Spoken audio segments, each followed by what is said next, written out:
So 10th class, now we will start with a new chapter, management of natural resources. ठीक है, natural resources क्या होते हैं? What are natural resources? Firstly हम discuss करेंगे कि natural resources क्या होते हैं. ठीक है, what are natural resources? देखिए, नेचुरल रिसोर्सेज जो है फर्स्टली वो किसी भी कंट्री की जो है वो वेल्थ, उसकी संपन्नता को it shows how wealth a country is. ठीक है, क्योंकि नेचुरल रिसोर्सेज जो खनिज जो पदार्थ होते हैं, ठीक है, it indicates the potential wealth of a country. ठीक है, और नेचुरल रिसोर्सेज क्या होती है? वो सभी substances, not same but variety of substances जो कि इंसान को कहाँ से मिलती है? फ्रॉम दी अर्थ. ठीक है, एंड नेचर. ठीक है, कुदरत से और इस धरती से जितने भी सब्सटेंसेस की वैरायटीज इंसान को, मैन को मिलती है to meet his basic needs. ठीक है, अपनी ज़रूरतों को पूरा करने के लिए उसे हम कहते हैं natural resources. Right. So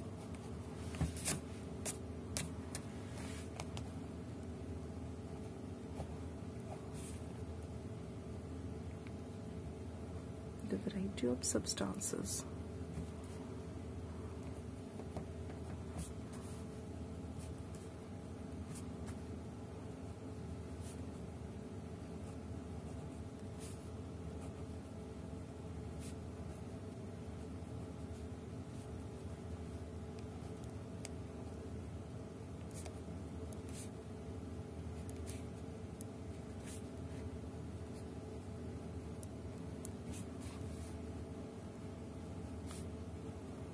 These are called the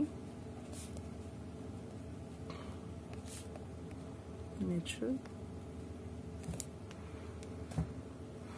resources. ठीक है, देखिए नेचुरल रिसोर्सेज जो है वो दोनों लिविंग और नॉन लिविंग से हमें मिलती हैं. ठीक है,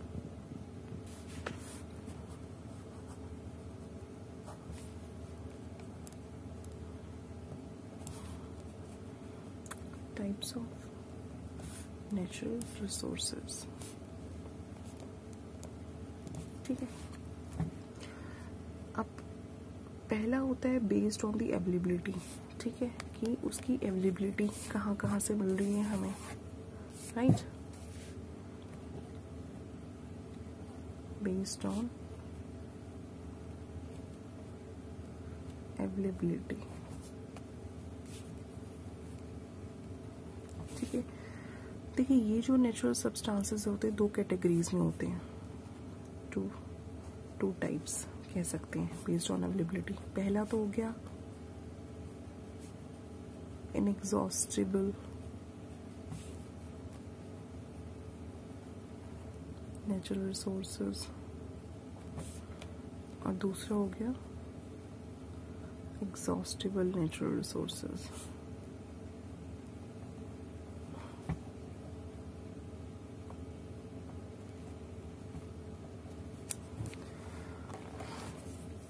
देखिए, इनएग्जॉस्टिबल नेचुरल रिसोर्सेज कौन से हैं? ये वो रिसोर्सेज हैं जो कि अनलिमिटेड क्वालिटी के में मिलते हैं हमें. ठीक है,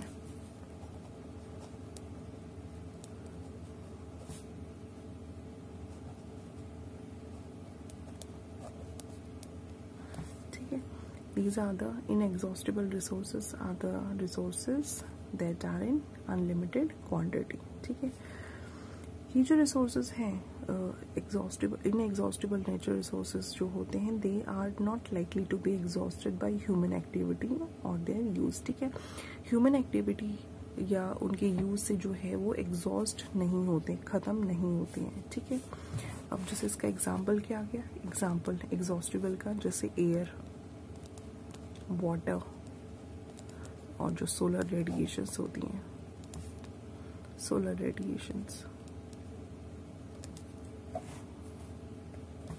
ठीक है, ये सब क्या है? ये है इनएग्जॉस्टिबल नेचुरल रिसोर्सेज. ठीक है, अनलिमिटेड क्वांटिटी में होते हैं. मैन के यूज से, मैन की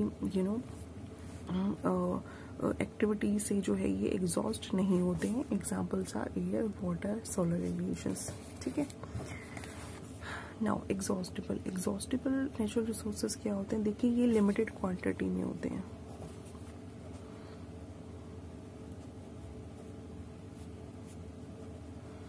दे are present in limited quantity. ठीक है, और ये जो है अगर इंसान इनको यूज करता रहेगा तो ये जो है वो खत्म हो जाएंगे। ठीक है, अब एग्जॉस्टिबल जो है वो फर्दर दो तरह के हो जाते हैं, नॉन रेन्यूएबल एंड रेन्यूएबल। ठीक है, नॉन रेन्यूएबल इनको हम दोबारा से रिसाइकिल इनको रिप्लेस नहीं कर सकते हैं, ये एग्जॉस्ट हो जाते हैं। जैसे एग्जाम्पल जैसे मिनरल्स हैं, ठीक है, फॉसिल फ्यूल्स हैं। ठीक है, रेन्यूएबल रिसोर्सेज इनको हम जो है वो रिसाइकिल और रिप्लेस कर सकते हैं रीजनेबल टाइम के अंदर। ठीक है, एग्जॉस्ट नहीं होते। फॉर एग्जाम्पल सॉइल, फॉरेस्ट और जो वाइल्ड लाइफ है, वाइल्ड लाइफ। क्लियर? अब ये तो था nature based on the nature availability. ठीक है, सेकंड जो टाइप आती है it comes based on origin. देखिए ओरिजिन के बेसिस के ऊपर जो रिसोर्सेज हैं वो बायोटिक और एबायोटिक, बायोटिक होते हैं ऑर्गेनिक और एबायोटिक होते हैं इनऑर्गेनिक। ठीक है, biotic and abiotic, biotic organic और एबायोटिक इनऑर्गेनिक। क्लियर? जो बायोटिक रिसोर्सेज होते हैं ये हम बायोस्फीयर से प्रोडक्ट करते हैं, प्रोड्यूस करते हैं। जैसे फॉरेस्ट है, फॉरेस्ट प्रोडक्ट्स है, क्रॉप्स है, बर्ड्स, एनिमल, फिश और जो दूसरी मेराइन लाइफ फॉर्म होते हैं। ठीक है, वो होते हैं बायोटिक रिसोर्सेज के अंदर। अब जैसे कोल, मिनरल ऑयल है, ठीक है, बट ये ऑरिजिनेट होते हैं ऑर्गेनिक मैटर से। ठीक है, ऑर्गेनिक जो बायोटिक रिसोर्सेज हैं जैसे फॉरेस्ट है, लाइफ स्टॉक है, ये रेन्यूएबल है, मगर कोल, पेट्रोल जो है वो नॉन रेन्यूएबल है। ठीक है, देखिए जो रिसोर्सेज हैं that composed of the non living organic matter, उसे हम कहते हैं एबायोटिक रिसोर्सेज या एबायोटिक जो इनऑर्गेनिक हैं। ठीक है, जैसे लैंड, वाटर है, मिनरल्स हैं जैसे आयरन, कॉपर, लेड, गोल्ड। ठीक है, वो क्या होते हैं? वो एबायोटिक रिसोर्सेज होते हैं। ठीक है, थर्ड इसमें जो आता है वो आता है बेस्ड ऑन द यूटिलिटी।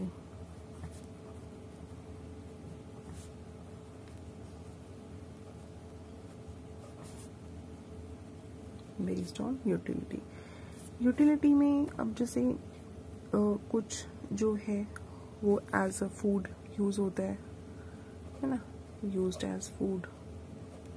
कुछ रॉ मटेरियल्स होते हैं, रॉ मटेरियल्स यूज्ड होते हैं। ठीक है, और दूसरे जो हैं वो सोर्सेज ऑफ एनर्जी जो यूज करते हैं। ठीक है, अब पहला जो नेचुरल रिसोर्स आता है वो एयर, या जिसको हम एटमॉस्फेयर कह सकते हैं। ठीक है, एयर जो या एटमॉस्फेयर जो होता है, देखिए it is a multi layered.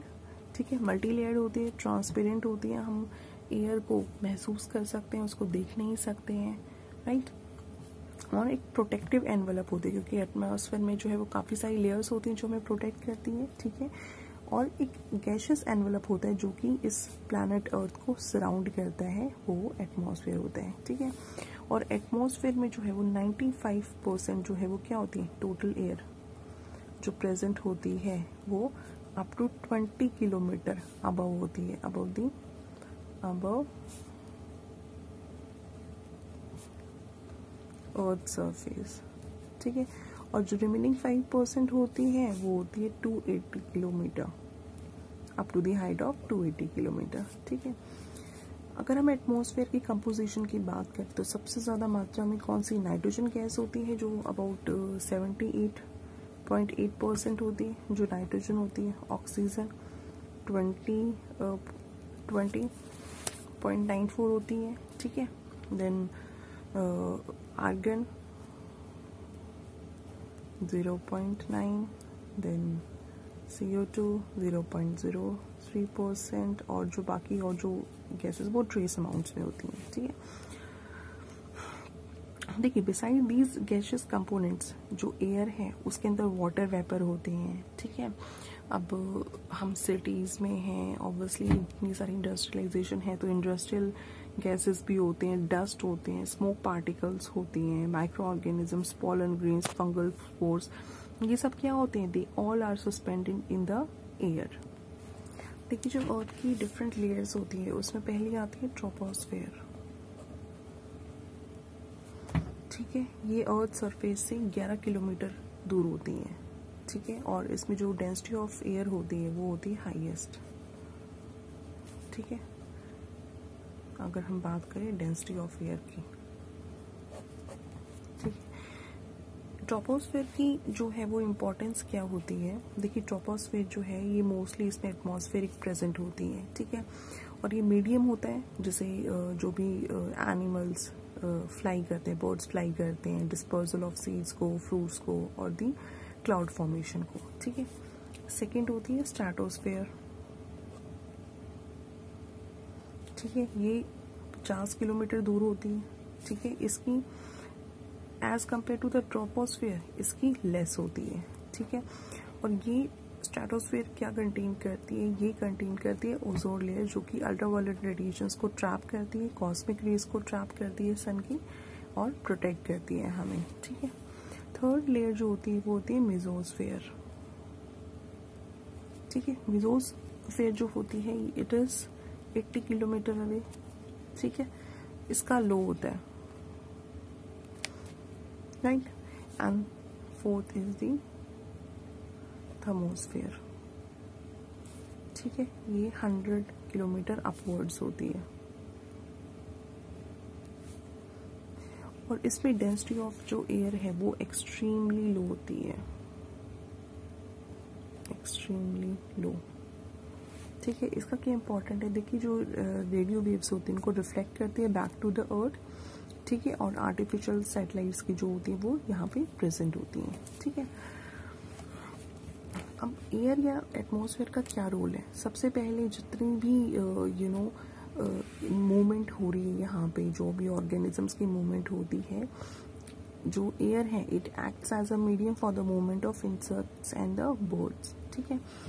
अर्थ को प्रोटेक्ट करती है हार्मफुल अल्ट्रावायलेट रेडिएशन से, ठीक है। ऑक्सीजन का सोर्स है, कार्बन डाइऑक्साइड का, नाइट्रोजन का सोर्स है, जो कि वेरियस मेटाबॉलिक एक्टिविटीज के लिए जो है ऑर्गेनिजम्स को चाहिए होती हैं, ठीक है।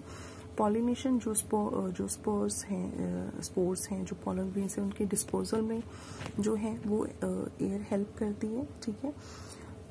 साउंड को, जो कम्युनिकेशन के लिए जो साउंड होती है उसको ट्रांसमिट करती है, ठीक है। और जो आयनोस्फेयर होता है it reflect the radio waves back to the earth, ठीक है। जो जितने भी लॉन्ग डिस्टेंस कम्युनिकेशन हम करते हैं इट किस लिए पॉसिबल हो पाते हैं, वो due to the presence of the ions and the free electrons, ठीक है। अब देखिए अगर ऑक्सीजन नहीं होगा तो किसी भी तरह का कोई भी कंबशन जो प्रोसेस है वो नहीं होगा। कंबशन क्या होता है, बर्निंग होती है, ठीक है। It only takes place in the presence of oxygen, ठीक है, जो कि कार्बन डाइऑक्साइड प्रोड्यूस करती है ऑन कंबशन, ठीक है। और देखिए जो भी स्पेसिफिक क्लाइमेटिक कंडीशंस होती हैं वो मेंटेन करती हैं वाटर साइकिल को, ठीक है। और जो यूकैरियोटिक सेल्स और जो प्रोकैरियोटिक सेल्स होते हैं उन्हें ऑक्सीजन चाहिए होती है for the break down of glucose, ठीक है। तो उससे वो जो है they get the enough energy through respiration, और जिससे वो कार्बन डाइऑक्साइड जो है वो रिलीज करते हैं, ठीक है। सेकेंड नेचुरल रिसोर्स आता है हमारा वाटर, ठीक है। एयर को एटमॉस्फेयर कहते हैं, वाटर को हाइड्रोस्फेयर कहते हैं, ठीक है। देखिए वाटर जो है वो भी एक रेन्यूएबल सोर्स है, ठीक है, जो लाइफ को सस्टेन करते हैं, और ये कवर करते हैं अबाउट 3/4 जो है वो अर्थ सरफेस जो है वो पानी से कवर है, ठीक है।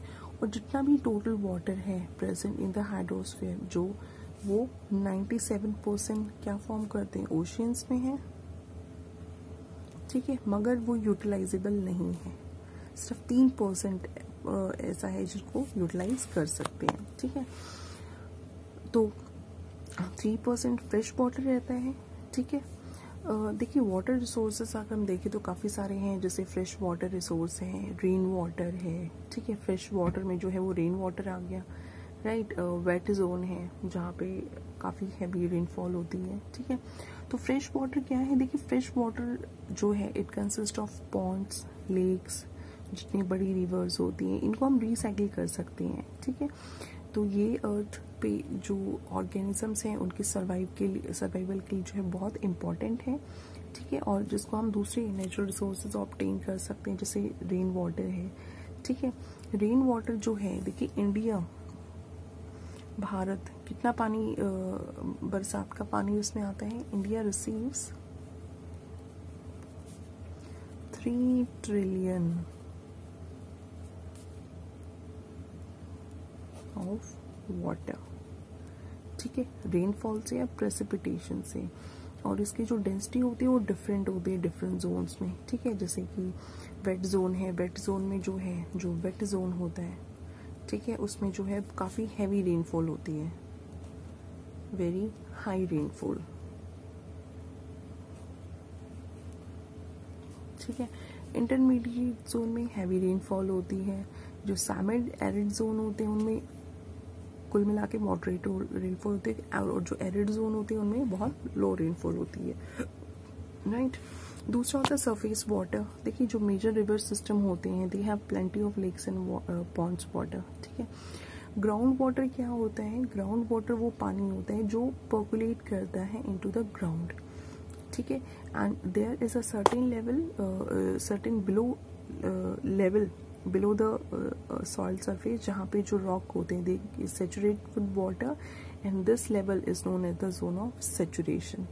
ठीक है, जो अपर जोन होता है सेचुरेशन का उसको हम वाटर टेबल कहते हैं, और जो वर्टिकल डिस्टेंस होता है from the surface of region to the water table that is known as the water level. ठीक है, सॉल्ट वाटर रिसोर्स होते हैं जैसे ओशियंस हैं, महासागर हैं, सागर हैं।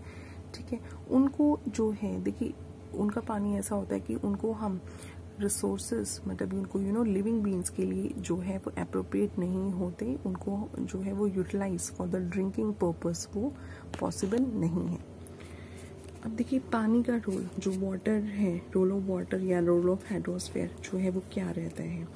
पहली बात तो जो वाटर है it is a main constituent of the protoplasm. ठीक है, यूनिवर्सल सॉल्वेंट है पानी जो है, वाटर को हम कंसीडर करते हैं एज अ यूनिवर्सल सॉल्वेंट। ठीक है, जिसके थ्रू जो है वो मिनरल सॉल्ट जो है वो ट्रांसपोर्ट होते हैं पार्ट के एक प्लांट से दूसरे प्लांट में। ठीक है, और जितनी भी मेटाबॉलिक रिएक्शंस होती हैं वो वाटर के अंदर होती हैं। ठीक है, it also acts as a reactant in numerous metabolic reactions. ठीक है, और देखिए ड्यूरिंग फोटोसिंथेसिस जो है वो प्लांट्स को बहुत हेल्प करते हैं। तो वाटर जो है it releases oxygen.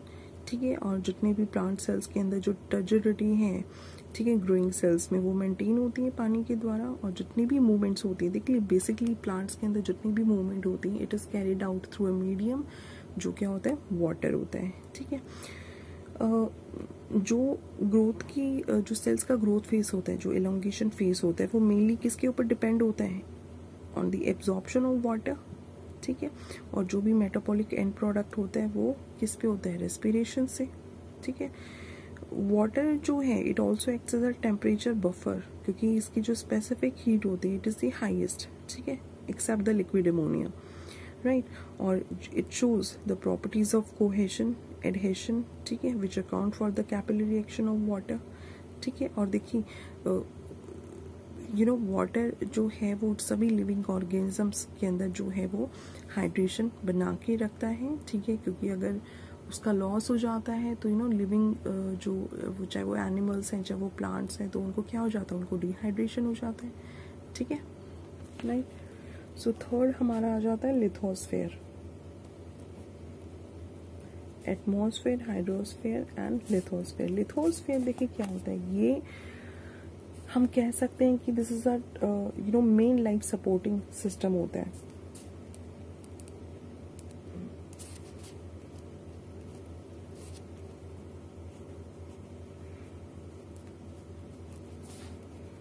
Made life supporting system. क्यों? क्योंकि ये फॉर्म करता है द लेयर ऑफ अर्थ जिसको हम कहते हैं सॉइल। ठीक है,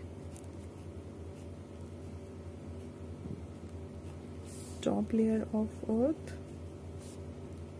दैट इज कॉल्ड सॉइल। और जितनी भी प्लांट्स वेजिटेशन जो हमारी होती है वो कहाँ ग्रो करती है? सॉइल के अंदर। ठीक है, तो it is the main natural resource essential for the survival and the development, right.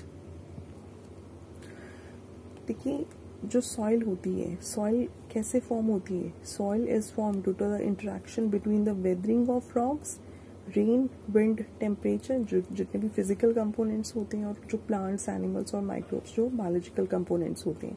ठीक है, तो बेसिकली जो अर्थ है, जो सॉइल है, वो कैसे बनती है? Between the interaction between the physical components and the biological components. ठीक है, जितने भी क्लाइमेटिक फैक्टर्स हैं जैसे टेम्परेचर, रेनफॉल, लाइट, ठीक है, और जितने भी बायोटिक फैक्टर्स हैं जैसे प्लांट्स, माइक्रोब्स होते हैं, जितने भी कहाँ पे होते हैं? वो होते हैं अर्थ क्रस्ट के ऊपर। ठीक है, अगर हम सॉइल के कॉन्स्टिट्यूएंट्स की बात करें तो उसके अंदर क्या होता है? इनऑर्गेनिक कॉन्स्टिट्यूएंट्स होते हैं। किसके होते हैं? वो पेरेंट्स रॉक के होते हैं।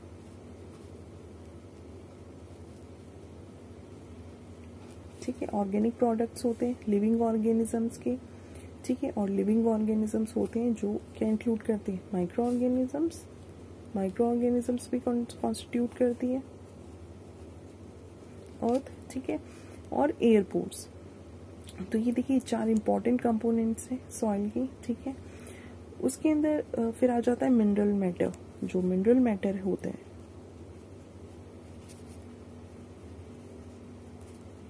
ठीक है, वो 50 to 60% होता है। ऑर्गेनिक मैटर होता है 10%। ठीक है, लिविंग ऑर्गेनिजम्स, डिकम्पोज्ड मैटर, ठीक है, उसके अंदर जैसे सॉइल वाटर है वो 25 to 35% होता है। सॉइल एयर है वो 50 to 25% होती है। ठीक है, अगर हम बात करें इसकी टाइप्स की, जो सॉइल है उसकी टाइप्स की बात करें तो देखिए सॉइल जो है वो डिफरेंट रीजन्स में डिफरेंट मिलेगी। ठीक है, with a different colour and properties. ठीक है, so on the basis of its nature and composition जो सॉइल है वो मेनली 6 तरह की होती है, 6 तरह की होती है। ठीक है, 6 टाइप्स। पहली जो होती है एलुवियल सॉइल होती है जो कि लोम और क्लेइश होती है। ठीक है, सेकंड होती है ब्लैक सॉइल जिसके अंदर क्ले होती है। उसके बाद रेड सॉइल होती है जो सैंडी से लोम, मतलब ये उसकी अपीयरेंस होती है, वो सैंडी भी होती है, वो लोमी भी होती है। माउंटेन सॉइल जो होती है देखिए वो स्टोनी और सैंडी सॉइल होती है। जो माउंटेन सॉइल होती है वो स्टोनी, उसके अंदर स्टोन, और जो डेजर्ट सॉइल होती है वो प्योर सैंडी सॉइल होती है। ठीक है, उसके अंदर कोई भी मॉइस्चर कंटेंट और वो जो है वो लोमी या क्लेइश नहीं होती। ठीक है, और उसके बाद जो है वो लेटराइट सॉइल होती है जो कि क्या होती है? It has a porous clay. ठीक है, and it forms the outer most layer of the earth जो क्रस्ट होता है। ठीक है, और many type of minerals are found in crust. Crust के अंदर जो है वो कई तरह के मिनरल्स हमें मिलते हैं। ठीक है, और ये जो है वो प्रोवाइड करती हैं nutrients to the living beings. Clear?